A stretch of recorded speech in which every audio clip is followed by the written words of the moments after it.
Bismillahirrahmanirrahim. Assalamualaikum warahmatullahi wabarakatuh. Alhamdulillahirrahmanirrahim. Wa bihi nasta'in wa ala mulki waddin. Allahumma sholli ala sayyidina wa habibina wa syafiina Muhammadin wa ala alihi wa sahbihi. Amma ba'd. Puja dan puji syukur mari kita limpah curahkan kelillahi rabbi Allah subhanahu wa ta'ala, karena pada hari ini kami kedatangan tamu keluarga besar SMA 1 Namang, Bangka Belitung. Ini suatu kebanggaan dan juga penghargaan yang tidak bisa diukur dengan apapun. Salawat dan salam mari kita limpah curahkan di alam Nabi Agung, Nabi yang mulia dan zaman, Nabi Muhammad SAW. Juga kepada keluarganya, para sahabatnya, para tabi-tabinya, sampai kepada kita sekalian sebagai umatnya, dan mudah-mudahan kita mendapat syafaat darinya. Amin. Yang terhormat Ibu Kasih SMA Bangka Belitung ya, Cabin 1 wilayah 1 ya, Bangka Belitung, juga Bu Kasubag TU ya, serta temanku ini Pak Jumani ya, dari SMA Namang, kepala sekolah, Bapak Ibu guru, serta anak-anakku sekalian yang saya banggakan dari OSIS SMA Namang. Ini kesempatan yang baik ya, silaturahmi ini, dan selamat datang kami ucapkan di SMA Lembang yang mungkin dingin, nggak tahu di sana dingin atau panas. Ya, dingin karena dekat Tangkuban Perahu ya. Semoga Bapak dan Ibu terkesan di sini ya, dan mudah-mudahan juga terkesan, serta semoga Bapak dan Ibu dapat menyimak sedikit ya. Artinya nanti ada sesuatu yang memang kami presentasikan, dan mudah-mudahan ini menjadi ide gagasan yang bisa juga diimplementasikan di SMA di Namang. Tapi ini adalah praktek baik yang kami sudah lakukan. Mudah-mudahan ini bisa juga menambah inspirasi untuk melaksanakan kurikulum mereka di SMA Negeri 1 Namang. Dan mohon maaf kalau dalam penyambutan kami tidak disambut dengan meriah, disambutnya dengan sederhana. Mudah-mudahan ini tidak mengurangi kehikmatan kita dalam bersilaturahmi dan juga dalam studi tour ini. Maka itu yang disampaikan. Terima kasih. Bila hidayah. Assalamualaikum warahmatullahi wabarakatuh. Waalaikumsalam warahmatullahi wabarakatuh. Saya ucapkan terima kasih kepada Bapak Kepala Sekolah yang sudah memberikan sambutannya. Kita lanjutkan akan menyimak sambutan yang kedua yang akan disampaikan oleh Ibu Devita, Kasih SMA KCD wilayah 1 Provinsi Kepulauan Bangka Belitung. Kepada yang terhormat Ibu Devita, kami persilakan. Terima kasih Ibu MC. Assalamualaikum warahmatullahi wabarakatuh. Kepada yang terhormat Bapak Kepala SMA 1 Lembang dan ibu-ibu guru, kepada yang terhormat Bapak Kepala SMA 1 Namang, serta para guru dan adik-adik OSIS dari SMA 1 Namang. Pertama-tama, alhamdulillah kita masih bisa diberi kesehatan, walaupun dengan beberapa hari perjalanan Pak dari Bangka Belitung.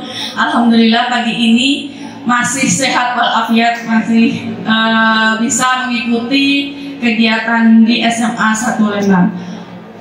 Permohonan dari Bapak Kacapin belum bisa hadir ke SMA 1 Lembang. Mungkin lain waktu kami bisa hadir kembali ke SMA 1 Lembang, dan kami ucapkan sangat banyak terima kasih kepada SMA 1 Lembang yang sudah mau menerima kami nanti membagikan ilmu tentang kurikulum merdeka dan implementasinya untuk nanti diberikan kepada sekolah-sekolah di SMA di Kabupaten Bangka Tengah pada khususnya. Kemudian SMA 1 Namang ini merupakan salah satu sekolah penggerak Pak di Kabupaten Bangka Tengah yang pertama, dan nanti menjadi contoh di Kabupaten Bangka Tengah. Ya. Mungkin itu aja sambutan dari kami dari Kajabdin. Billahi taufiq wal hidayah. Wassalamualaikum warahmatullahi wabarakatuh.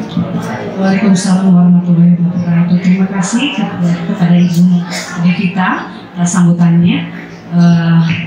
Memang dengan perjalanan yang luar biasa ya Bu ya, saya dengar dari Bapak waktu itu, dari Bapak Humas, bahwa kesini itu luar biasa perjalanannya, dan alhamdulillah hari ini kita sudah bisa bersilaturahim di sini semuanya. Baiklah, mungkin untuk sharing pembebasan praktik baik ini akan disampaikan oleh Bapak Kepala Sekolah. Oh iya, nah, ada yang terlewat sambutan yang selanjutnya, yaitu yang akan disampaikan oleh yang terhormat Bapak Jumani MPD, Kepala Sekolah SMA Negeri 16. Kepada yang terhormat Bapak Jumani, kami persilakan. Terima kasih banyak Bu atas kesempatannya. Kota Bandung, kota yang bersih. Menuju Lembang, berdenlah kembang. Kami haturkan terima kasih atas sambutan Bapak Ibu Guru SMA Negeri 1 Lembang. Bismillahirrahmanirrahim. Assalamualaikum warahmatullahi wabarakatuh. Selamat pagi dan salam sejahtera untuk kita semua. A'udzubillahi minasyaitonirrajim. Bismillahirrahmanirrahim. Alhamdulillahirabbil alamin. Assalatu wassalamu ala asrofil anbiya wal mursalin Sayyidina Muhammadin wa ala alihi washabihi ajma'in. Asyhadu an la ilaha illallah wa asyhadu anna Muhammadar Rasulullah. Allahumma shalli ala sayyidina Muhammad wa sallim. Amma ba'd. Yang kami hormati dan kami banggakan, ini orang tua kami, saudara kami, Bapak Dr. Haji Suhendiana Nur MPD. Yang kami hormati Kasubag TU Kacabdi 01, Kasih SMA Kacabdi 01, Bapak Ibu atau Ibu Guru dari SMA Negeri 1 Lembang yang hadir, khususnya tadi MC-nya, lantang suaranya, Bapak Ibu pendidik dan tenaga kependidikan SMA Negeri 1 Lembang, anak-anakku peserta didik, keluarga besar SMA Negeri 1 Lembang yang Bapak banggakan. Pertama dan utamanya, mari dengan tidak hentinya kita selalu memanjatkan puji syukur kita kepada Allah Subhanahu wa taala, Tuhan yang Maha Kuasa, karena alhamdulillah hari ini kita diberikan banyak nikmat yang luar biasa, nikmat sehat, nikmat kesempatan, nikmat iman, nikmat keberkahan, dan tentunya hari ini nikmat terbesar bagi kami adalah nikmat bersilaturahmi di sekolah SMA Negeri 1 Lembang ini. Mudah-mudahan rahmat-rahmat ini Allah tebarkan kepada kita karena rasa syukur kita yang luar biasa atas nikmat yang diberikan itu. Selawat dan salam mari dengan tadahnya kita agungkan kepada junjungan kita Nabi besar Muhammad Sallallahu Alaihi Wasallam. Semoga kita selalu pada syafaat beliau di yaumil akhir nanti. Bapak Kepala Sekolah yang kami banggakan, Pak Nur yang panggilannya. Ya, pertama tentu kami menyampaikan ucapan terima kasih, apresiasi atas kami diterimanya di sekolah ini. Untuk kami, istilah kami hubungan belajar lah Pak, karena kami SMA Negeri Senamang itu adalah sekolah penggerak angkatan kedua. Jadi awalnya mengapa Pak Nur nanya kok bisa ke sini. Jadi saya berkomunikasi karena ada teman yang S3 di UPI, kemudian teman yang S3 ini punya teman guru di sini, guru agama. Maka saya tanyakan, di sana sudah sekolah penggerak sudah. Nah, akhirnya saya berkomunikasi dan akhirnya juga singkatnya bisa berfungsi dengan Bapak Kepala Sekolahnya, Pak Nur, dan beliau berkenan menerima kita. Saya ini dua sisi untungnya, alhamdulillah kami terus lah.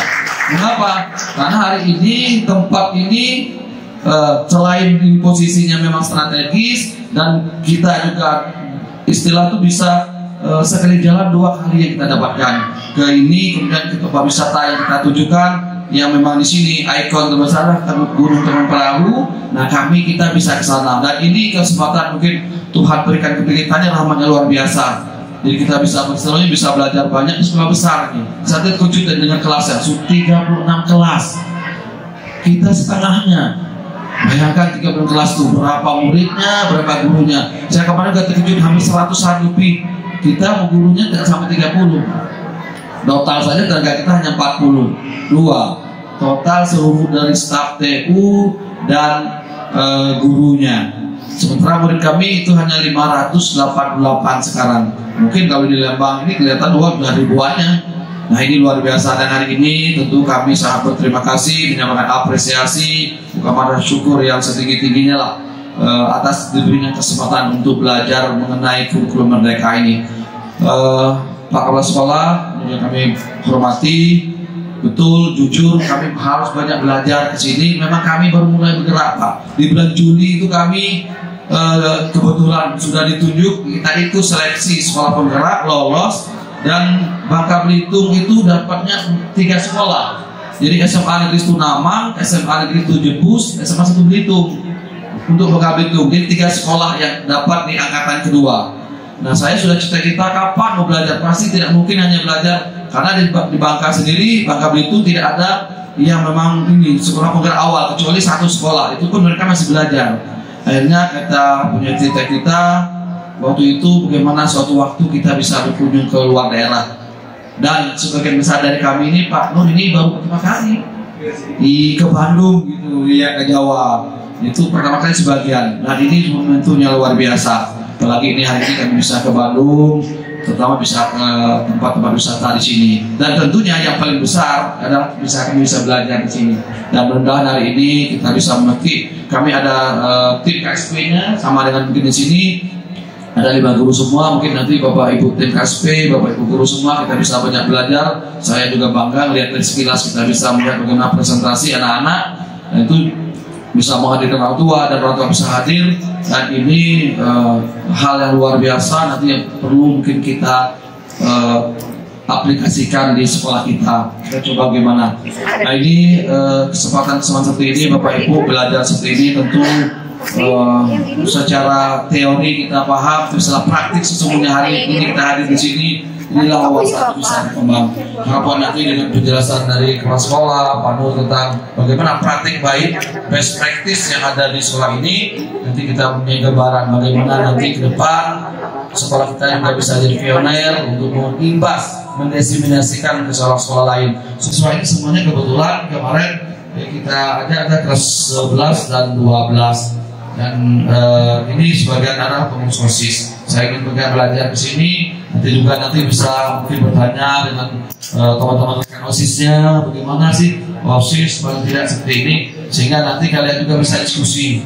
Inilah yang kita dapatkan dari ini. Nanti Pak, kami juga mungkin Bapak Ibu guru kami sedikit akan bertanya mungkin ke guru mapel sebagian maupun tidak semuanya. Nanti bagaimana pelaksanaan implementasi sebenarnya proses pembelajaran tentang kurikulum Merdeka ini, mungkin dengan ya pembuat MC-nya pelan caranya dengan Ibu tahu tadi yang bisa jelaskan sana, nanti bisa berdiskusi dengan Bu ya. Jadi Bapak Ibu guru tidak usah ini, kita belajar. Kalau ada ilmunya dari SMA Selama, kami minta bisa itu dari ini ya Pak. Mungkin ini yang perlu kami sampaikan, dan sama-sama kita dengarkan beberapa informasi diseminasi dari Pak Nur tentang praktek baik di sekolah ini. Kalau pedang melukai tubuh, masih ada harapan untuk sembuh. Kalau kata lukai hati, kemana obat akan dicari. Mohon maaf atas segala kekurangan. Terima kasih atas segala perhatian.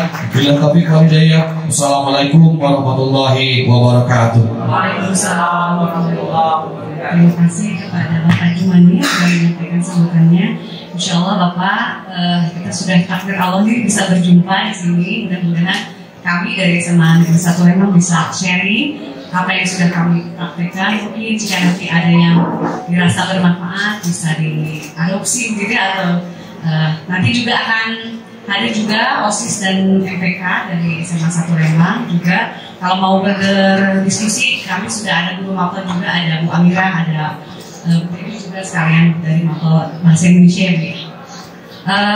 Mungkin yang pertama akan dibagi ya, sharing. Ini adalah praktik baik yang sudah kami lakukan di SMA Negeri 1 Lembang selama kurang lebih kita PSP sudah menginjak tahun kedua ya, karena kami sudah ada fase F-nya begitu. Mungkin langsung saja ya Pak ya, tanpa basa-basi. Kita akan mendengarkan sharing dari Bapak Kepala Sekolah tentang penjelasan praktik baik kurikulum Merdeka di SMA Negeri 1 Lembang. Pada yang terhormat Bapak Kepala Sekolah, kami persilakan.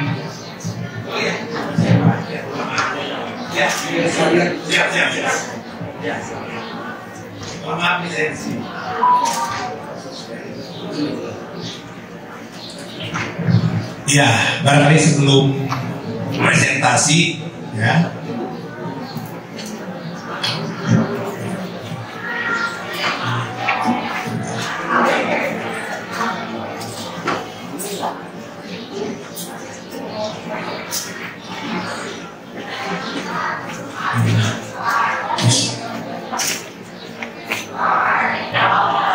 terima kasih atas sambutan dan sebagainya dari Bapak teman saya Pak Jumani. Karena tadi 2 kali dipantun, ya, saya juga akan keluarkan pantun ini. Cakep, ya. Karena apa? Salah satu dari bermanfaat pantun itu, ya, wajah saya yang jelek juga jadi cakep. Ke kolam renang, kedatangan tamu, banyak warga membawa lemang. Saya senang kedatangan tamu keluarga besar SMA Negeri 1.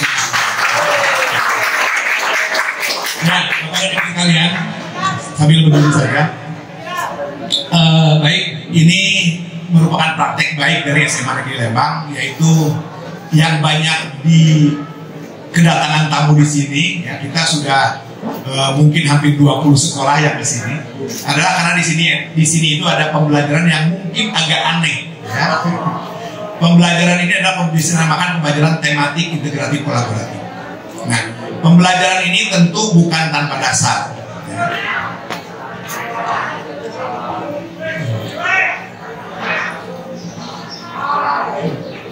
Ya. Nah, yang pertama tujuannya memang kita ini memfasilitasi. Yang pertama adalah kita tahu bahwa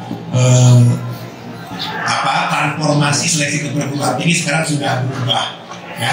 Yang kedua itu digembor-gembor bahwa kita harus memfasilitasi kebutuhan pembelajaran, kebutuhan dan karakteristik siswa. Dan yang ketiga adalah tujuan dari visi pendidikan kita adalah membentuk, membangun, menguatkan profil pelajar Pancasila. Nah, Bapak dan Ibu, kita tahu bahwa kalau Bapak dan Ibu sudah melihat, ya, Merdeka Belajar, ini penting Bapak dan Ibu. Kami ini kelas 10, 11, 12 serta orang tua, ya, juga guru diwajibkan untuk menonton Merdeka Belajar episode 22. Ya, yaitu tentang transformasi seleksi ke perguruan tinggi. Kenapa harus ditonton? Karena ada hal yang berbeda seleksinya. Dan seleksi ke perguruan tinggi ini yang menjadi acuan kita ke depan. Jangan sampai kita pembelajarannya seperti ini tidak cocok dengan seleksinya. Ya. Nah, yang terutama adalah di jalur tes.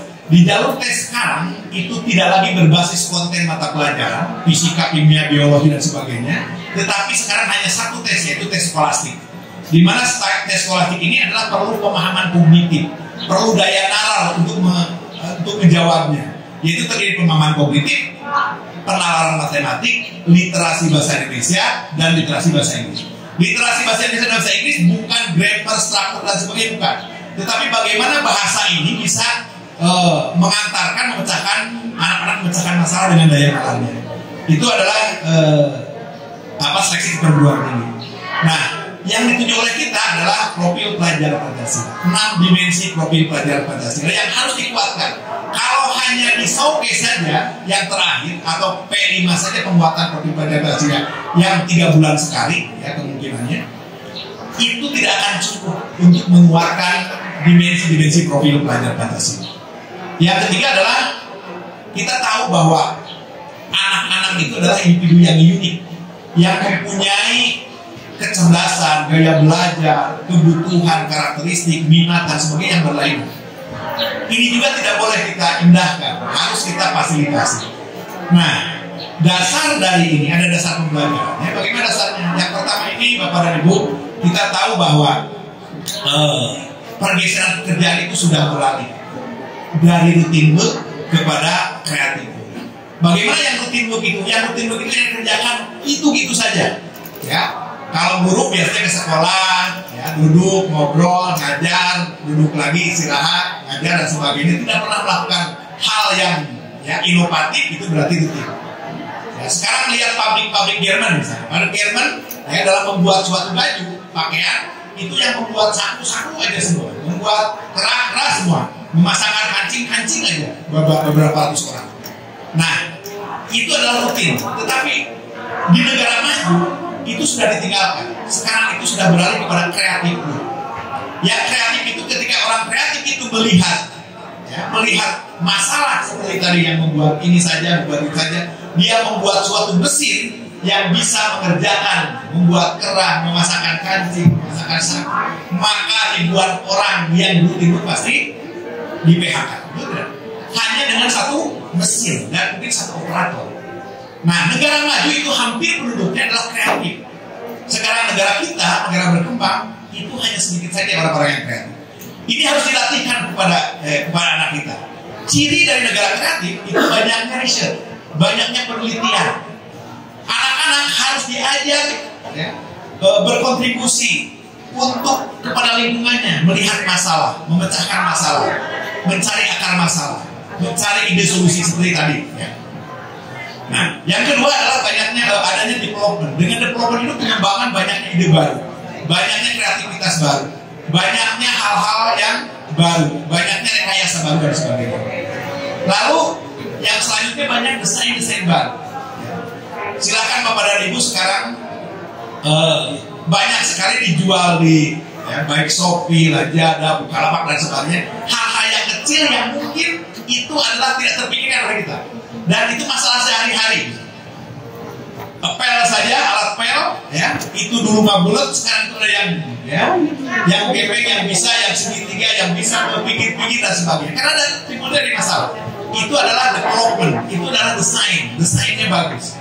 Lalu kalau kita sudah mendesain, membuat produk dan sebagainya, tidak dijual, tidak akan jadi uang. Makanya ada market and sales di negara maju. Market and sales juga penjualan dan pemasaran juga tidak konvensional. Jadi dibidik secara global melalui jaringan internet dan sebagainya. Itulah global supply chain management. Ini ada 5 ciri di negara maju itu. Ciri-ciri negara kreatif itu yaitu banyaknya riset, penelitian, lalu adanya pengembangan, yang ketiga banyaknya munculnya desain-desain baru, adanya penjualan dan pemasaran, dan penjualan pemasaran juga diminit secara global melalui supply, melalui jaringan internasional.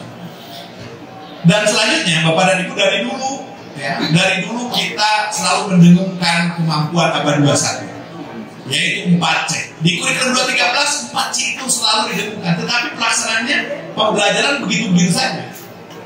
Kalau pembelajaran begitu saja, konvensional hanya ceramah paling diskusi, maka tidak akan mengejar 4C.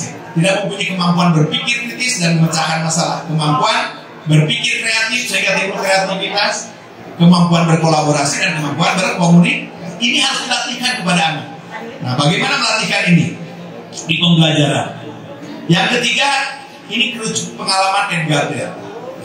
Menurut Edgar Deer, kerucut pengalaman itu yang pembelajaran yang bisa membuat daya ingatnya banyak kepada siswa, itu yang terbaik. Dan mempunyai kemampuan, mengeluarkan kemampuan yang tingkat tinggi. Jadi pembelajaran itu harus menyimpan daya ingat kepada siswa yang paling banyak dan juga kemampuannya tingkat tinggi. Itu pembelajaran itu harus do the real thing, harus dilakukan secara nyata melalui pengalaman nyata oleh siswa, seperti kemampuan berkolaborasi, kemampuan untuk eksperimen, meneliti langsung, lalu presentasi. Itulah kemampuan yang bisa mengingat daya ingat itu sampai 70%, sampai 90%. Dan kemampuan yang didapatkan itu analisis, sintesis, evaluasi dan mengkritik. Itu kemampuan tingkat tinggi, mungkin C4 ke sana. Nah, sekarang itu di pembelajaran, kemampuan itu tidak dilatihkan. Kemampuan itu paling 1C1 sampai C3, C4 ke sana tidak dilatihkan. Nah, ini yang harus kita perhatikan di pembelajaran. Lalu selanjutnya satu lagi, pembelajaran itu harus berkesinambungan. Artinya pembelajaran itu harus harus mendidik siswa untuk budaya, mempunyai perilaku yang berkelanjutan. Jadi kalau anak melakukan tindakan hari ini, itu harus bertanggung jawab kepada masa depan. Seperti tadi tentang mengolah sampah dan sebagainya, sampah plastik dan sebagainya, supaya anak-anak itu membuang sampah plastik tidak sembarangan. Ada sampah plastik harus di-reuse, harus di-recycle dan sebagainya. Supaya apa? Supaya gaya berkelanjutan kemudian bisa menjaga kehidupan ini. Kalau anak membuang sampah hari ini, dia harus memikirkan anak cucu kita di depan itu tersenyum atau nanti akan menjadi masalah bagi kita. Itulah perilaku berkelanjutan yang disebut Sustainable Development Goals. Makanya tema-tema pembelajaran harus diambil dari ini. Tema-tema dari SDGs yang memang sudah digagas oleh UNESCO, yang ingin ada 17 goal yang ingin dituju oleh UNESCO pada tahun 2030. Ini juga harus dikenalkan kepada anak. sehingga anak bisa memikirkan masa depan. Salah satunya ya misalnya tidak ada kelaparan, tidak ada kemiskinan, pendidikan yang berkualitas, terus gaya berkelanjutan. Dan ini adalah gaya-gaya ini adalah makanya tema-tema profil pelajaran Pancasila juga ngambilnya dari sini, SDGs. Nah, bagaimana desain pembelajaran? Salah satu solusi tadi bisa memfasilitasi keperguruan tinggi, lalu memfasilitasi keberagaman anak, lalu meningkatkan kemampuan ABA 21, juga daya ingatnya besar, ya, dan juga kemampuan yang dikeluarkannya tinggi. Solusinya adalah di kami ini menerapkan pembelajaran tematik integratif kolaboratif. Nah, apa tematik integratif kolaboratif? Ya, itu desain pembelajaran di mana beberapa mata pelajaran berkolaborasi. Kita tahu bahwa dari permennya yang di kelas 10 itu ya yang terintegrasi hanya 2, yaitu IPA dan IPS. Tetapi di SMA Lembang semuanya diintegrasikan, dikolaborasikan. Jadi ada 5 kolaborasi selain IPA, IPS, lalu ada semula. Ya, semula itu adalah seni budaya, muatan lokal dan olahraga. Ada PPBI, ya, PPKN, PAI, dan bahasa Inggris. Satu lagi ada Indomatik, bahasa Indonesia, matematik, dan informatika. Jadi ada 5 kolam. Jadi di kelas 1 kita tidak berbasis mata pelajaran. Mengapa kita tidak berbasis mata pelajaran? Karena di kelas 1 hanya pengenalan mata pelajaran. Pelajarannya hampir sama dengan SMP. Ketika masuk kelas 11, ya, pas baru ada pemilihan mata pelajaran. Silahkan dia mau dikuatkan mata pelajaran apa sesuai dengan pilihan. Tapi di kelas 10 tidak. Bahkan capaian pembelajarannya masih di permukaan, tidak di kedalaman. Silakan saja, ya. Misalnya IPA itu hampir sama, fisika, kimia, biologi, itu tentang energi, tentang lingkungan, tentang global warming, seperti itu. Jadi semuanya adalah hal yang demikian. Oleh sebab itu di kelas 10 kita tidak menguatkan konten mata pelajaran, tetapi kita menguatkan kemampuan ABA 21, yaitu berpikir kritis, berpikir kreatif, berkomunikasi dan berkolaborasi. Dan juga profil pelajar Pancasila, di mana beriman bertakwa kepada Tuhan Yang Maha Esa, ya, bergotong royong, berkebinekaan global, mandiri, kreatif, dan bernalar kritis. Hampir sama dengan kemampuan ABA 21. Itu yang dikuatkan. Dengan apa? Dengan pembelajaran tematik, integratif, kolaboratif. Jadi seluruh mata pelajaran yang 15 mata pelajaran dikolaborasikan. Tadi ada 5 kolaborasi. Nah, setelah kolaborasi, satu kolaborasi itu terdiri dari 4 pelajaran atau 3 atau 4 mata pelajaran. Nah, yang kolaborasi itu setiap mata pelajaran mengkaji capaian pembelajaran masing-masing. Misalnya di IPA, fisika, kimia, biologi, mengkaji capaian pembelajaran. Setelah mengkaji pembelajaran nanti melihat apa irisan capaian pembelajaran dari ketiga mata pelajaran. Setelah ditemukan irisannya, baru menentukan satu tema. Tema-temanya diambil dari tema-tema Sustainable Development Goals yang berhubungan dengan lingkungan, dengan ekonomi, dengan sosial. Tadi anak-anak menyebutkan bagaimana keterkaitan dengan sosial, keterkaitan dengan lingkungan, keterkaitan karena kehidupan kita tidak lepas dari 3 itu. Sosial, ekonomi, dan lingkungan. Jadi tema-temanya diambil dari tema-tema SDGs, ya. Nah, lalu setelah muncul tema, maka ya tema berhubungan tadi dengan 17 goal SDGs, ya. Nah, model pembelajarannya hanya 2, model pembelajaran berbasis masalah dan model pembelajaran berbasis project, ya, 2 itu. Tetapi walaupun pembelajaran berbasis masalah dan project, kita tidak terlalu kaku kepada sintak-sintak PBL dan PBBL. Kita lepaskan saja, sehingga yang terpenting bahwa urutannya adalah dia memecahkan masalah. Nah, pendekatannya kita gunakan adalah pendekatan STEM. Mengapa pendekatan STEM? Karena STEM ini bisa mengarahkan siswa, bisa melatihkan siswa dari mulai mengidentifikasi masalah, ya, lalu mencari akar masalah, mencari solusi, mencari ide dan sebagainya, membuat dan sebagainya. Ya.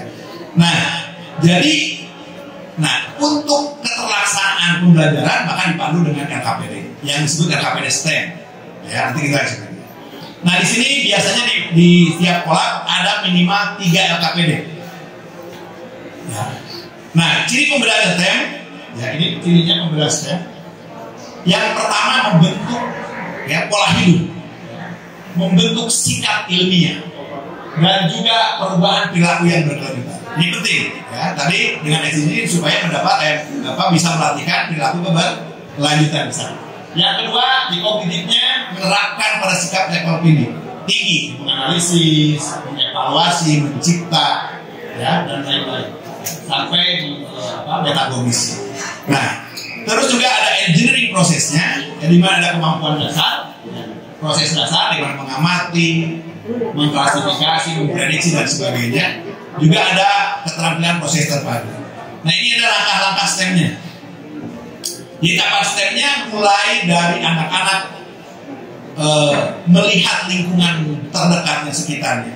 Apakah ada masalah? Tidak. Masalah apa? Masalah lingkungan, masalah ekonomi, atau masalah sosial. Ketika menemukan itu, lalu anak-anak suruh mengidentifikasi, ya, di mana terjadinya, kapan terjadinya, sudah berapa lama terjadinya itu, sampai anak menentukan apa akar masalahnya.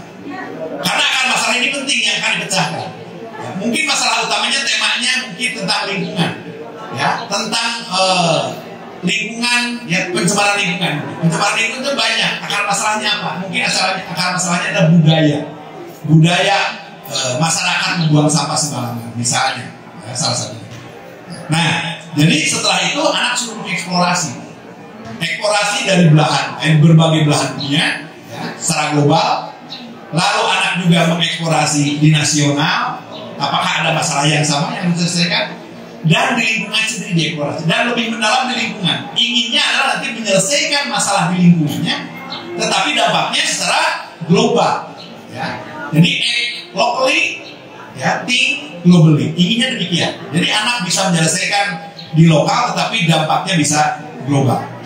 Nah, lalu setelah mengeksplorasi nanti mengeluarkan ide-ide untuk memecahkan masalah. Jadi anak-anak mengeluarkan ide-ide dari berbagai kelompok yang sudah tadi ada 6 orang satu kelompoknya. Misalnya kamu ada dari negara ini, kamu dari negara ini, kamu di sini aja karena tidak bahasa Inggris, kamu di lingkungan aja.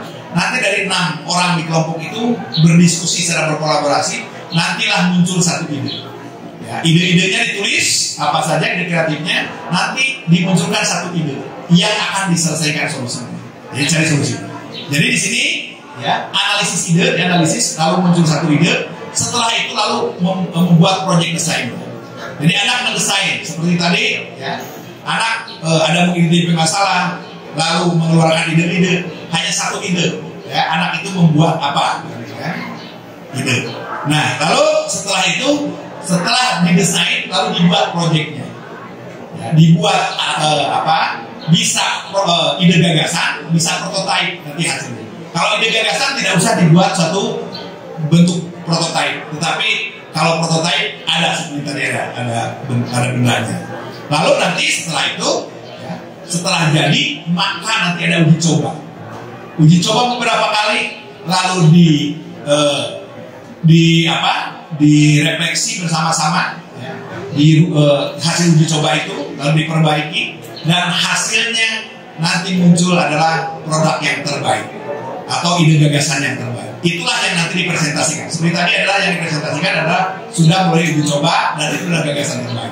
Ya, itulah hasil terbaik. Nah, kegiatannya selama pembelajaran seperti itu. Jadi secara masif pembelajaran di kelas, semua mata pelajaran yang dikolaborasikan tadi, ada 5 kolaborasi, adalah seperti itu. Ya. Nah, tujuannya apa? Tujuannya selalu anak untuk melatih berpikir kritis. Dilatih untuk memecahkan masalah, dilatih untuk berpikir kreatif, dilatih untuk berkolaborasinya, dan dilatih untuk berkomunikasi. Karena itulah yang diperlukan di abad 21.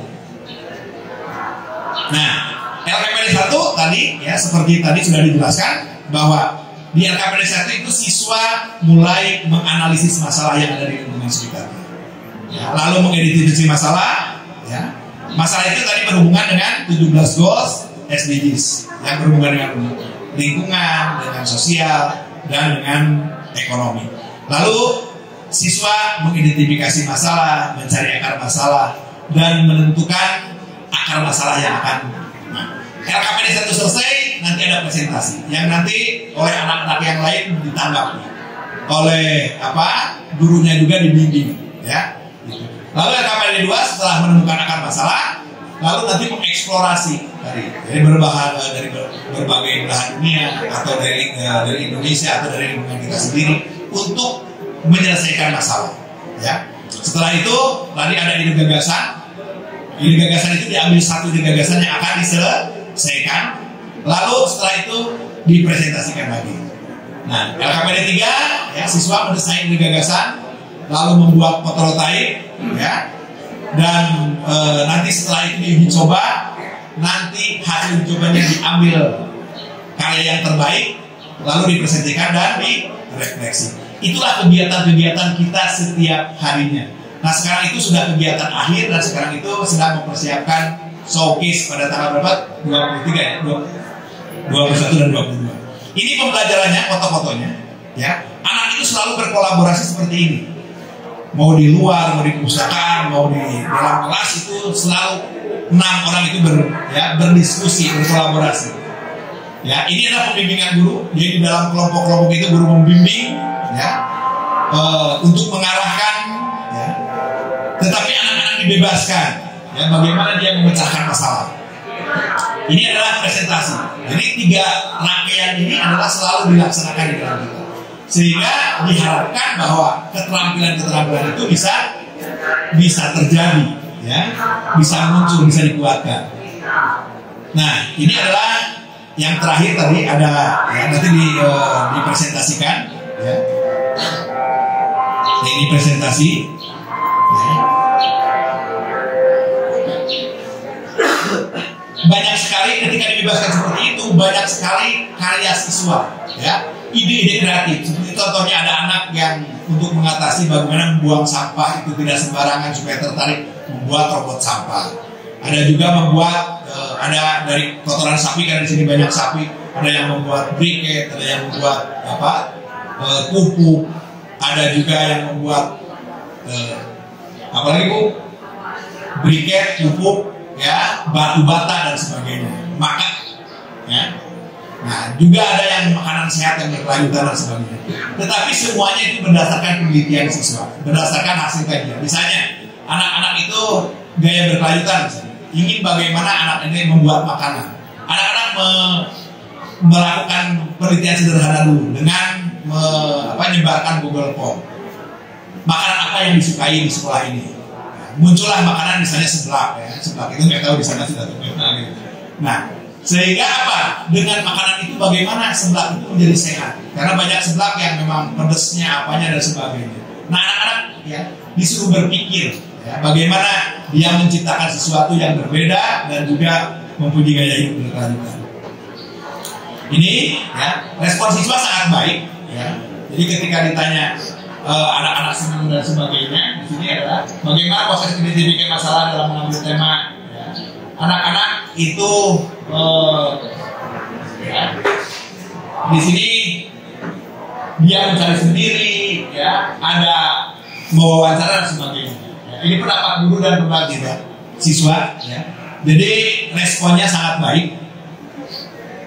Ini juga kita teliti, bahkan kemarin terakhir itu meneliti bagaimana anak-anak tentang apakah anak merasa terfasilitasi dengan pembedaannya, ternyata sangat terfasilitasi. Jadi begini, bagaimana pembelajaran terdiferensiasi berada di dalam atau, ya, bisa memfasilitasi dengan pembelajaran tematik integratif kolaboratif. Jadi mereka merasa bahwa anak-anak yang logikal matematik, yang pinter, dia terfasilitasi ketika dia mengeksplorasi, ketika menemukan ide-ide, ketika dia membuat suatu mengungkapkan ide, ya, penyelesaian masalah. Tapi anak-anak yang spasial, yang pinter gambar, dia merasa terfasilitasi ketika disuruh mendesain infografiknya, mendesain, ya, labelnya dan sebagainya. Ada anak-anak juga terfasilitasi ketika, ya, anak interpersonal, misalnya yang organisasi, terfasilitasi, dia menjadi ketua kelompoknya, dia mengatur kelompoknya, kamu harus ini, harus itu, dan sebagainya. Ya, ada anak yang linguistik, dia merasa terfasilitasi ketika disuruh menulis, disuruh presentasi, disuruh membuat laporan. Dan anak kinestik ya merasa terfasilitasi ketika apa? Ketika dia disuruh-suruh, silakan ke pasar beli ini, silakan. Dan juga ketika merangkai sesuatu, membuat sesuatu. Jadi dengan demikian, ya maka ya, kita simpulkan, saya menyimpulkan bahwa pembelajaran ini adalah bisa mempelajari keberagaman. Selain itu juga yang terutama adalah meningkatkan kemampuan abad 21 dan melatihkan ya, penguatan profil pelajar Pancasila. Serta dengan mengalami langsung dia melakukan satu penelitian dan sebagainya, maka yang diingat siswa itu lebih banyak. Kemampuan yang dihasilkan juga adalah kemampuan tingkat tinggi, bisa menganalisis, mengevaluasi, mengkreasi, ya, dan juga mendesain. Itulah pembelajaran yang kami lakukan. Nah, ternyata anak-anak, ya, anak-anak dalam 3 tahun terakhir ini itu banyak sekali prestasi. Itu anak kelas 10 dan sekarang menuju kelas 11. Ada anak yang memang prestasinya kemarin itu adalah juara robotik di Korea, ya, internasional, ya, mendapat medali emas. Ada juga dia itu sendiri, dia ikutan sendiri, ya, dia juga ikut kegiatan teenager camp di China, ya, dia mendapat medali emas dari Basemaker, ya. Dia ikut kegiatan SDGs di Chiba University di Jepang, tapi tidak kesana tuh anehnya. Jadi sekarang itu dengan daring itu tidak mengenal ruang dan waktu. Anak-anak mencari sendiri itu link-link, ya. Jadi sekarang itu bahkan anak-anak Hapkido, anak-anak Taekwondo itu dia ikut berlomba dari Kolombia, di Argentina, di China, ya, di Korea dan sebagainya, sampai 32 medali dia dapatkan dari berbagai orang internasional. Ya. Tetapi mereka sendiri yang tahu link-linknya dan sebagainya. Nah, itu adalah kemandirian dan kreativitas anak-anak sehingga kepercayaan diri muncul. Ya. Kalau nasional, ya alhamdulillah kita setiap tahun itu kalau FL2SN, ya, kita juara biasanya di seni. Tahun 2018 itu bisa, kalau dari itu 2015, 16, 15, 16, 14, 15, 16 kita juara teater terus setiap tahun. Lalu kesininya monolog, ya, baca puisi, monolog, gitar solo. Nah, tahun 2021 kemarin kita monolog. 2021 kita masuk nasional saja, tidak lolos ke ini. Dan alhamdulillah kita kerjasama, ya, sekolah kerjasama dengan luar negeri. Kita ada 3 kerjasama dengan luar negeri. Ya, 1 dengan Japan Foundation, mendatangkan guru bahasa Jepang di sini. Di sini itu ada guru juga bahasa Jepang, guru bahasa Korea dari Korea, dan guru bahasa Inggris dari Amerika. Itu programnya Peach Corps, ya, dengan Amerika. Kalau dengan Jepang programnya Nihongo Partner, ya, Japan Foundation. Kalau dari Korea itu programnya Bandung Vision Center. Ya. Nah itu alhamdulillah kita juga juara sekarang Adiwiyata Nasional, ya, sekarang menuju mandiri, ya, dan terpilih menjadi sekolah penggerak tahap 1, ya, dan alhamdulillah, ya, Bapak SMA Namang ini jadi juga sekolah penggerak bersama kami. Jadi kita bisa maju bersama, ya, hebat semua. Barangkali itu yang bisa disampaikan. Ya, kalau ke perguruan tinggi, alhamdulillah setiap tahun melalui jalur SNMPTN terus meningkat. Bahkan 2020-2021 itu meningkatnya 300%. Ya, SNMPTN juga meningkat terus. Ya, dulu itu 90, tahun 2021 itu 98, yang sekarang sudah 109. Dan yang masuk SNMPTN, ya, kemarin memang pertama 7, terus naik di 25, ya, 300%, naik lagi jadi 38, nah sekarang jadi 43, jadi naik terus. Ya. Ini berkat BP, ya, jadi BP menganalisis bagaimana, ya, siswa-siswa untuk yang mau masuk ke perguruan tinggi. Jadi kita programnya itu mulai dari kelas 10. Di kelas 10 itu sudah dibedakan jadi 3 kelompok siswa. Kelompok yang akan ke perguruan tinggi, kelompok yang berprestasi di non akademik, dan kelompok yang tidak akan melanjutkan. Nah, ke perguruan tinggi kita pantau dari kelas 1 sampai kelas 12.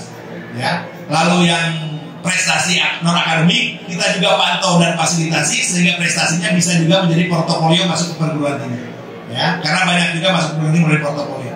Dan yang bekerja, ya, kita ini kan seperti tadi ada cukur rambut, ya, dikerja sama dengan lembaga-lembaga di pusat dan sebagainya. Barangkali itu Bapak dan Ibu, ya, mudah-mudahan ini menjadi inspirasi bagi Bapak dan Ibu, dan silakan kami buka pertanyaan supaya nanti kita bisa banyak diskusi. Bila jadi kedaya, assalamualaikum warahmatullahi wabarakatuh.